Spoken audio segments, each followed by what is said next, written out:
To open a business bank account in Pakistan for an SMC, single-member company, you'll need to follow specific procedures and provide the necessary documents.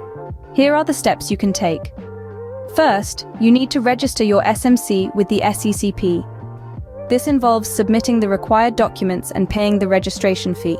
The documents you'll need include Form 29, Memorandum of Association, MOA, Article of Association, AOA, Certificate of Incorporation, and Certificate of Commencement of Business if your company plans to start operations immediately after registration.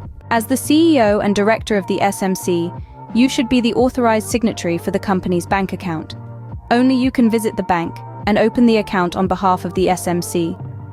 Required documents for account opening include a declaration of sole proprietorship and an account opening request on the business letterhead, sales tax registration, or NTN, National Tax Number certificate. If you don't have an NTN, you'll need the relevant approval on Form A53. Visit the bank where you want to open the account, provide the necessary documents, and complete the account opening process. Remember that specific requirements may vary slightly depending on the bank and its policies. It's advisable to contact the bank directly or visit their website for detailed information. Good luck with your business venture!